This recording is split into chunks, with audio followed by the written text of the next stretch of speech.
yewtere men nden hannde ko yowti bisimillahi ko fii ko wiyete kon poson o waray ɗo porto wiya ɗum poison mortel ino ton yawuɗo ino ton neɓuɗo no wawma ñawinde o ɓeybine seeɗa seeɗa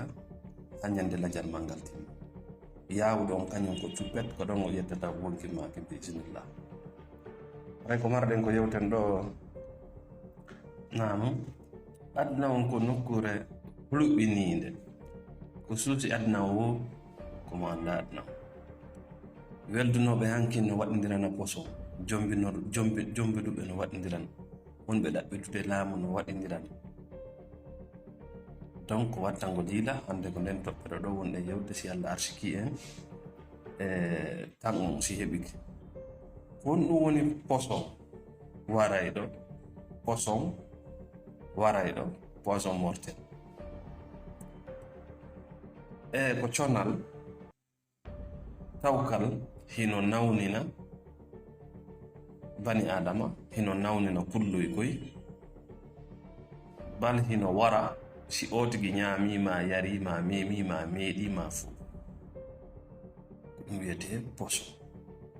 ɓe wawi wadde ɗum ɗo ka ñamete ma ɓe wawi wadde ɗum ɗo ka jaram ma ɓe wawi wadde ɗum ɗo ka piiji ɗi fofota ɓe wawi wadde ɗum ɗo e concima ma e otoma ma ko memata ɓe reway e ɗiɗo laawi ɓe élimine ɓe wodi ɓuy nawnuɓe hande hiɓe ɓeeɓa tun hiɓe ɓeeɓa ɓe ñawdoto ɓe yaka laptani jiɗ hôpital o inna vraiment mene mi rongoyide nawnare ma ara c'est des empoisonnés ils ont été empoisonnés soit par leurs femmes ou leurs maris ou leurs frères ou leurs collaborateurs ɗimmo ma weldiɓe maɓɓe nebideɓe maɓɓe cause de quelque chose soit fi jawdi ma fi teddungal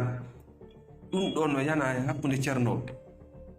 ko ɗum wiyete aduna no hulɓini moƴƴa donc koya watta ñiila e ko yara sa yi yimɓe go ñamata ka jama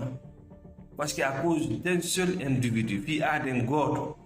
hiɓe waɗa o produit o poison ɗo e nder ñamete fi aden gooto donc sa ari a kafidi on ɗon a yeeyi ko ɗum waɗi yimɓe tigiri anduɓe systéme ji ɗi moni sifade ɗo ɗin haysi ɓe ñama ɓe ñamidata e lanɗo ɓe ñamidata e jawma jawdi ɓe ñamidata e star marɗo inde muybinɗo par ce que ɓen no mari ayɓe ha feƴƴiti sifa ɓe ɗo kadi yimɓe tawɓe no andi ko wiyete ko mafia ɓe jaɓata dokkal ɓe ñamata ñamete okkar ɓe ñamata e jama ɓe ñamata e restaurant mo ɓe anda